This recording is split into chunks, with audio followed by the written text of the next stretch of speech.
Hi, my name is Vaibhav. So dear students, today in this video, in part 4 of ratio and proportion, आज हम बात करेंगे about proportion and its types. Now the thing is, what this word proportion is, इसके types क्या होते हैं? So let's have a look. पहले basic समझते हैं, फिर हम उसके try करेंगे various questions.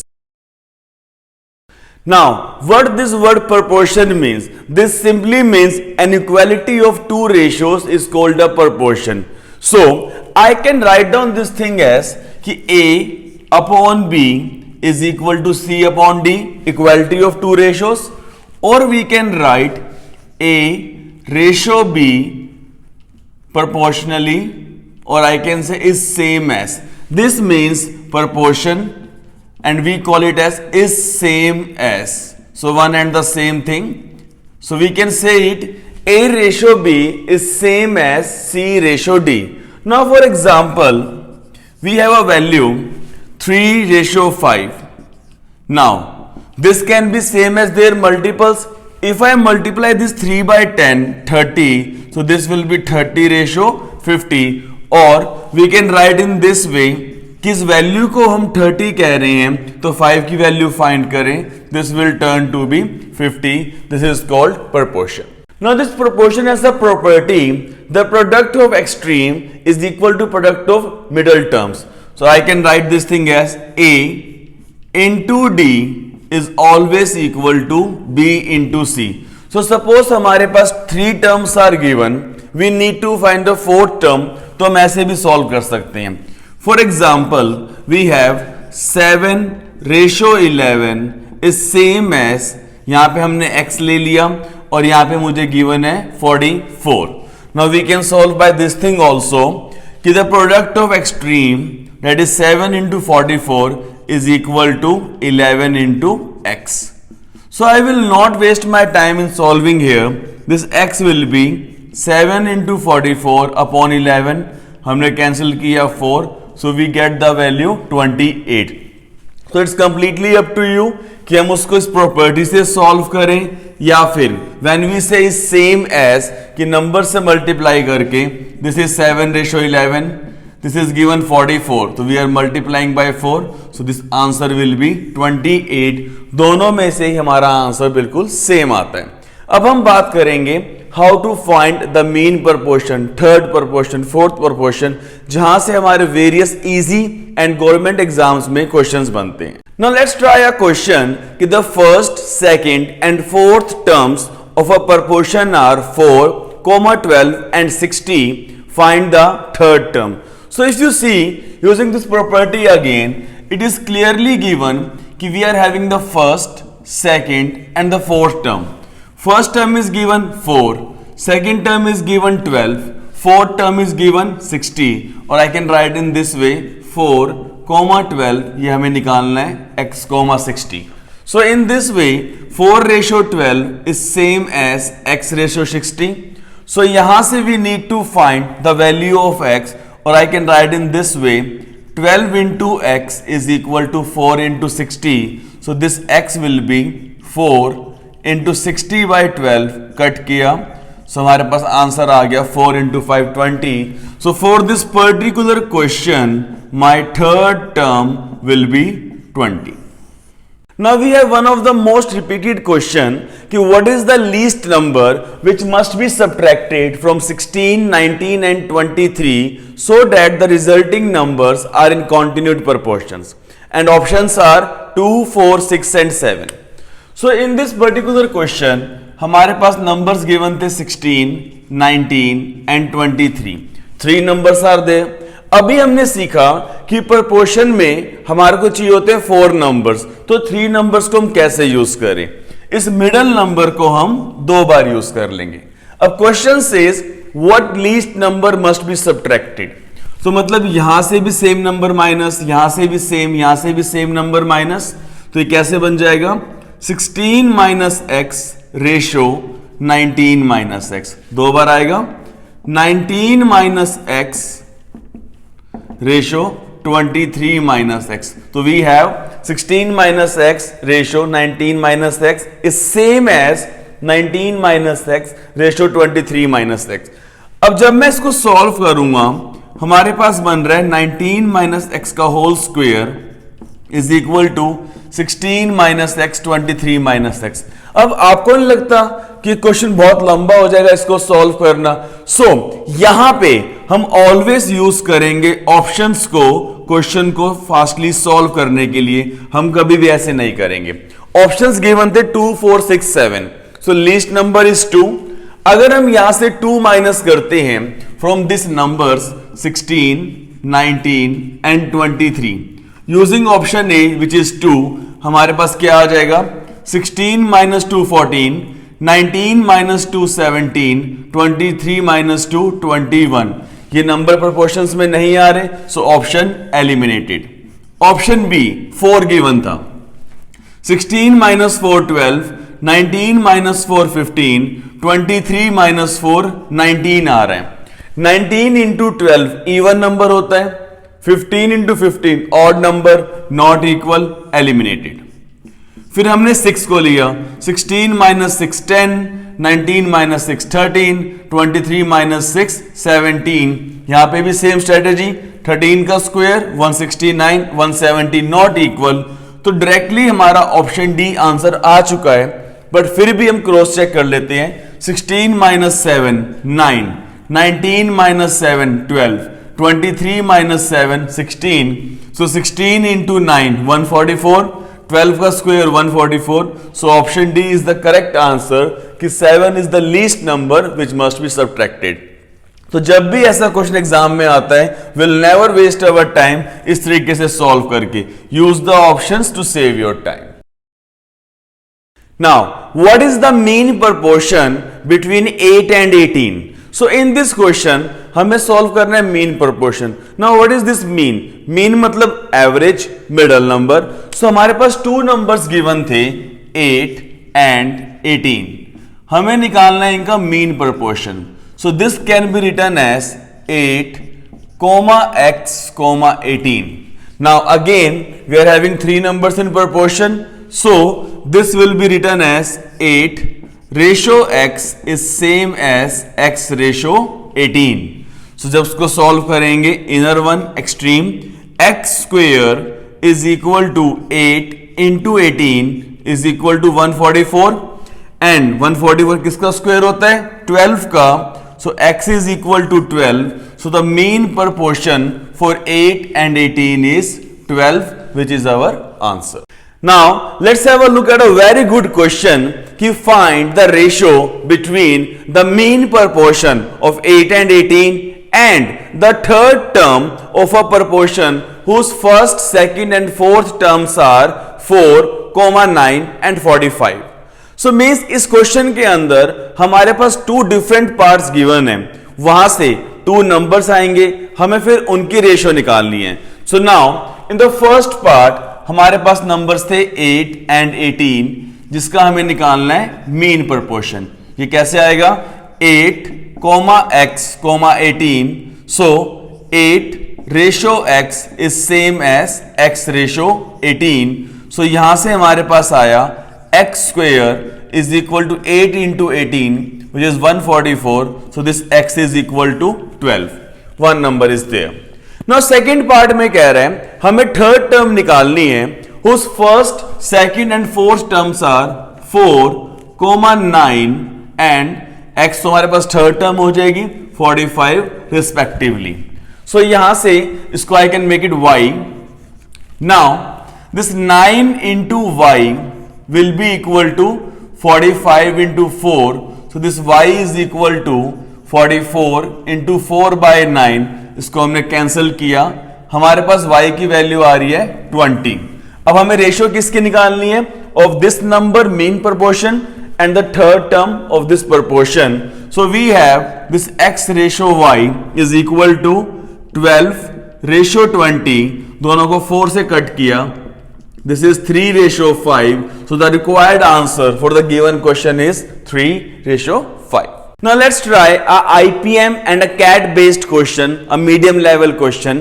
कि a cat takes 7 steps for every 5 steps of a dog, but 5 steps of a dog are equal to 6 steps of a cat. So find the ratio of the speed of cat to dog. So in this question हमारे पास starting में speed क्या given है कि जो एक cat and dog, cat की speed is 7 steps and dog की speed is 5 steps.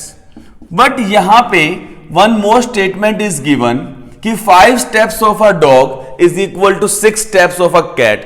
So can I say dog can cover the same distance of 6 by 5 of cat in the same time? So I can write here कि the distance covered by dog is 6 by 5 times the distance covered by cat in the same time. But यहां पे speeds are different. So यहां पे अलग से क्या बनेगा, ये जो डिस्टेंस है यहां पे हम एक्स्ट्रा कवर कर रहे हैं. सो दिस बिकम्स कि the speed of cat to dog, this will be very easily can be solve कि cat take 7 steps, dog take 5 steps. But यहां पे डॉग जो है in the same time distance कितना कवर कर रहे हैं, 6 by 5 times of the cat. This 5 to 5 will be cancel. Answer आ गया 7:6. The speed of cat and dog will be 7:6. Now we can do it more fastly. How? हमारे पास 2 animals are there, cat, dog. हमें इनकी निकालनी है speed की ratio. So what we can do here, हमारे पास जो स्टार्टिंग में इनकी एक्चुअल स्पीड गिवन है उसको हम डायरेक्टली लिख सकते हैं कि the speed of cat was 7 steps, speed of dog is 5 steps. The second statement was 5 steps of dog are equal to 6 steps of cat. तो इसको हम डिवाइड कर देंगे by their original step. कह रहे 6 steps of cat और यहां पे 5 steps of dog. So while solving this thing, यहां से आ रहा था 1, so this turns to be 7:6. So in both the ways our answer will be equal. हम कहीं से भी सेम आंसर निकाल सकते हैं.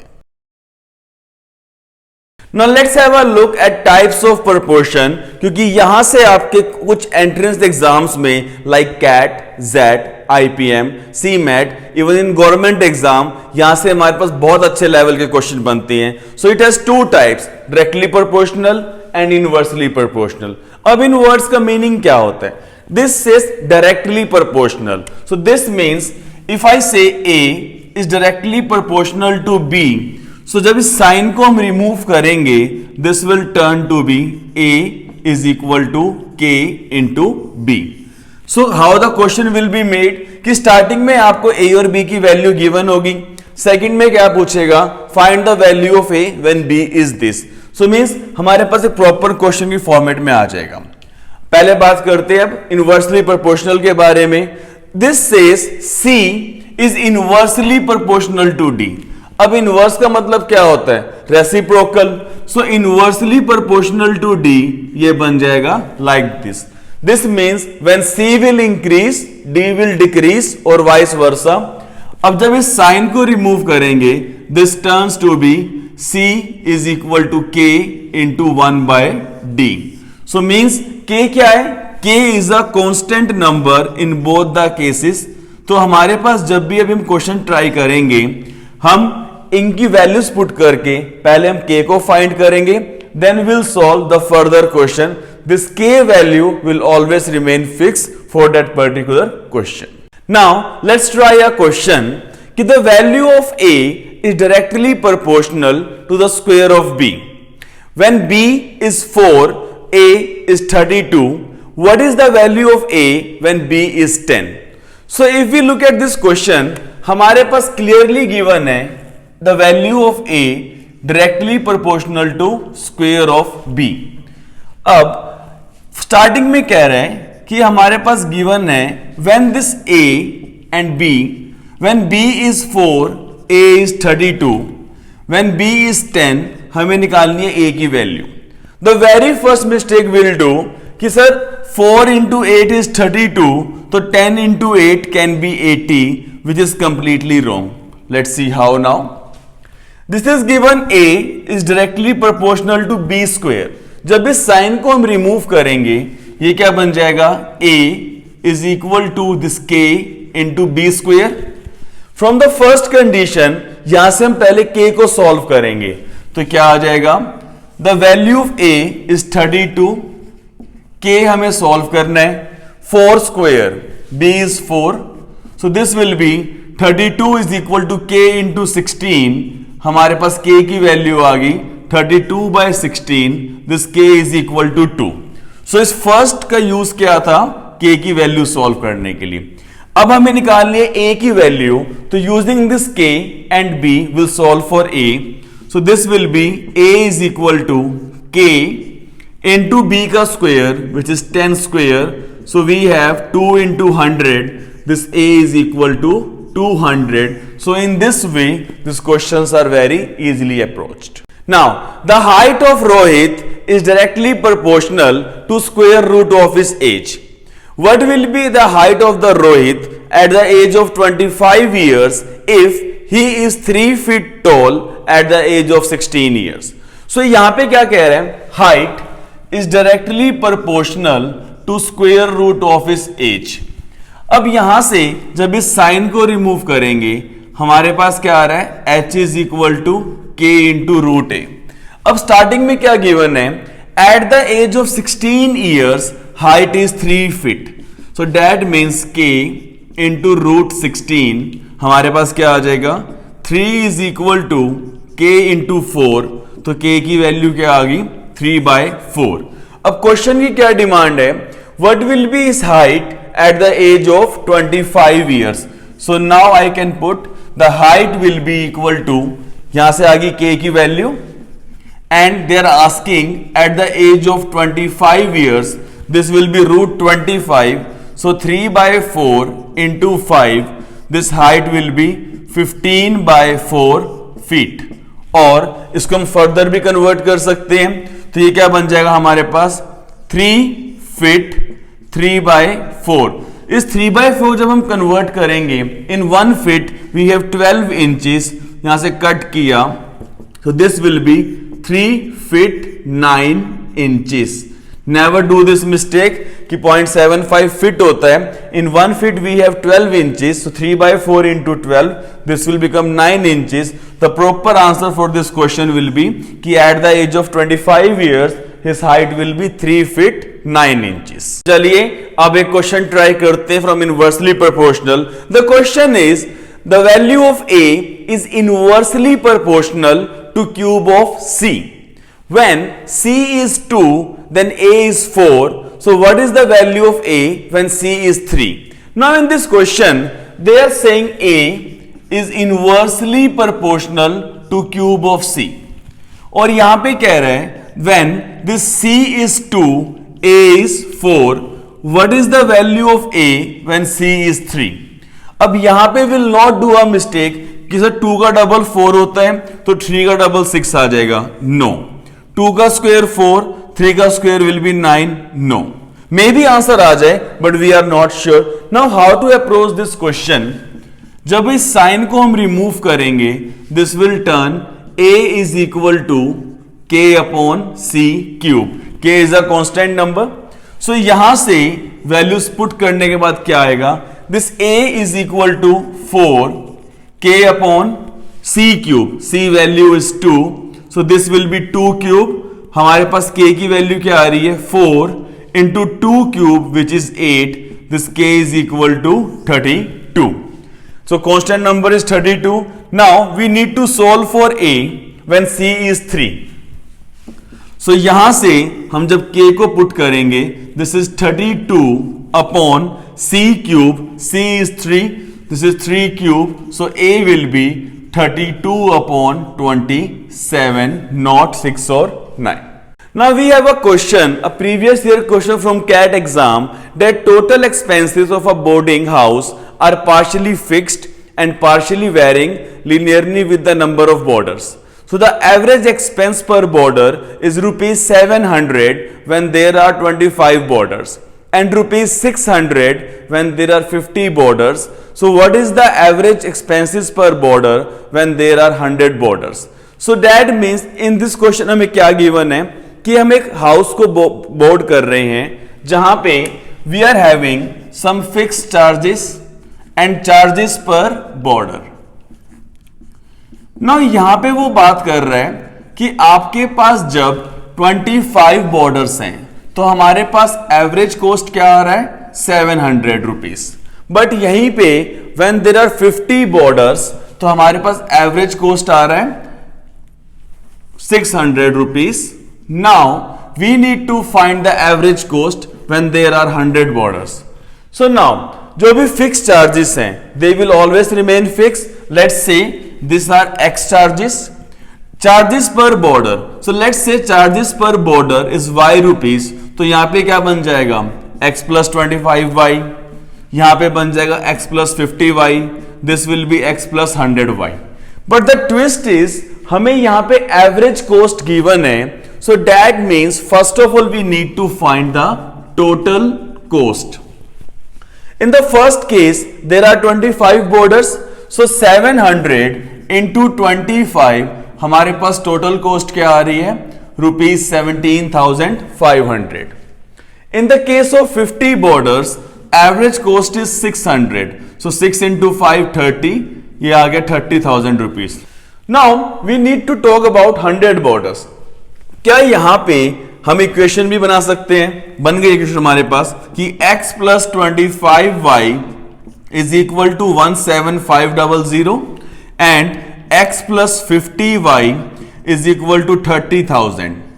सो यहां से जब इन दोनों को हम सब्ट्रैक्ट करेंगे, इक्वेशन 2 माइनस इक्वेशन 1, x से x विल बी कैंसल्ड, हमारे पास क्या बच जाएगा 50y minus 25y which is 25y is equal to 30,000 minus 17,500, 12,500. So this y is equal to 12,500 by 25, आपके पास आ गया y is equal to 500. Now we can put this value in equation 1 or 2 क्योंकि y is confirmed now 500. So this x will be equal to x plus 50y. So this means 50 into 500 is equal to 30,000. So this x plus 25,000 is equal to 30,000. This x turns to be 5,000 here. अब हमारे पास x की value है, हमारे पास y की value है, हमें क्या solve करना है average cost for 100 borders. So now we have this x plus 100y, यहां से फिक्स चार्ज कितने आ रहे हैं हमारे पास 5,000 एंड चार्जेस पर बॉर्डर आ रहा है 500। So this 100 into 500 it will go like 5,000 plus we have 50,000 which is equal to rupees 55,000। This is the total cost. हमें क्या निकालना है एवरेज कॉस्ट। यहां पे 100 बॉर्डर्स हैं तो इसे हम 100 से डिवाइड कर देंगे। So the answer for this particular question will B rupees 550 which is the average cost for 100 borders. ये बिल्कुल सेम ऐसा क्वेश्चन है कि सपोज मैंने अपने 10 दोस्त बुलाए और मैं एक पार्टी थ्रो कर रहा हूं, होली पार्टी, और वहां पे हमने फिक्स चार्ज पे कर दिए, then it will be charges per person, जितने लोग आएंगे उनके अकॉर्डिंग हमें खाने के लिए पैसे पे करने पड़ेंगे। सो यहां पे फिक्स चार्ज हम निकाल लेंगे। ये किस पे डिपेंड कर रहा है on the number of boarders. So in this way we can approach this question in only 1 to 2 minutes in the CAT exam. Now we have the most important question for all the government and entrance exam, that is the cost of the diamond is directly proportional to square of its weight, but unfortunately diamond breaks into 3 pieces in the weight of 1:2:3, due to which a shopkeeper incurred a loss of rupees 44,000. So what is the actual price of the diamond? अब देखो कितना बड़ा question है, but question बहुत simple और tricky है। See how, हमारे को फर्स्ट चीज क्या कह रहे हैं, the price of a diamond is directly proportional to square of its weight. जब इस साइन को हम रिमूव करेंगे ये क्या आ जाएगा, price is equal to k into weight square. अब डायमंड था, it breaks it into 3 pieces and the weights are in the ratio 1:2:3। अब एक्चुअल वेट तो नहीं है मेरे पास, तो हम कुछ भी वेट एज्यूम कर सकते हैं। अब मैं सबसे आसान वेट क्या एज्यूम कर सकता हूं, इनको ऐड कर लो, 1 + 2 + 3 6 आते हैं। सो लेट्स एज्यूम कि जो वेट था इट इज 6 ग्राम, 6 kg, जो आपका मन करे आप कोई भी नंबर एज्यूम कर सकते हो। जब इसे हम ब्रेक करेंगे इनटू 3 पीसेस तो यहां पे वेट क्या आएगा 1 ग्राम, यहां पे 2 ग्राम और यहां पे आ जाएगा 3 ग्राम। आप 36 लोगे, आप 12 लोगे, तो हम कोई भी 6 का मल्टीपल ले सकते हैं क्योंकि इन पार्ट्स का नंबर बन रहा है 6। अगर यहीं पे ये रेशो होता 2:3:5 तो 2 + 3 + 5 हम 10 एज्यूम कर लेते। This is the most easiest way to assume the weight. अब क्वेश्चन में क्या कह रहे हैं, directly proportional to square of its weight. जब हम एक्चुअल वेट की हम बात कर रहे हैं, हमने एज्यूम किया 6, तो ये प्राइस क्या बनता है k इंटू 6 का square which is 36 is equal to 36k। This is the actual price of the diamond k की फॉर्म में। जब उसका वेट 1 ग्राम है तो यहां पे प्राइस क्या आ जाएगा, फर्स्ट पार्ट का k इंटू 1 स्क्वायर, तो 1 का स्क्वायर इज 1, तो यहां पे आ गया k। सेकेंड पार्ट का weight it is 2, so this will be k into 2 square, 2 square is 4, इसका प्राइस आ गया 4k। Third piece k into 3 square, 3 square is 9, तो इसका प्राइस आ गया 9k। अब ये टोटल प्राइस कितना बन रहा है, k plus 4k plus 9k, हमारे पास टोटल प्राइस आ रहा है 14k। एक्चुअल प्राइस क्या था 36k और हमने कितने में सेल किया 14k, तो हमें यहां पे लॉस कितने का होएगा 36k minus 14k which is equal to 22k। अब अकॉर्डिंग टू क्वेश्चन हमें कितने का लॉस हो रहा है, this loss is equal to ₹44,000। So यहां से क्या आया, this 22k is equal to 44,000, तो हमारे पास k की वैल्यू क्या बन जाएगी 44,000 बाई 22 इज इक्वल टू 2000। अब क्वेश्चन की डिमांड क्या है, we need to find actual price of the diamond. हमारे पास कितना आ रहा है actual price 36k। So now this actual price is equal to 36 और k की वैल्यू क्या आ रही है 2000। So the actual price of the diamond is ₹72,000. So for this particular question our answer will be ₹72,000. So now I hope the concepts of proportion and its types आप सबको clear हो गए होंगे। Now the questions for the whole topic ratio and proportion, now the part 4 is also completed, so we'll post all the questions in our Telegram channel whose link is given in the description. And then later on, अभी तो हम इसके बाद start करेंगे topic partnership, then we'll start with the percentage, then later on हम एक special video post करेंगे the high level or the tricky level questions for of ratio in the some another video. So keep learning and studying, guidance मेरी, मेहनत आपकी।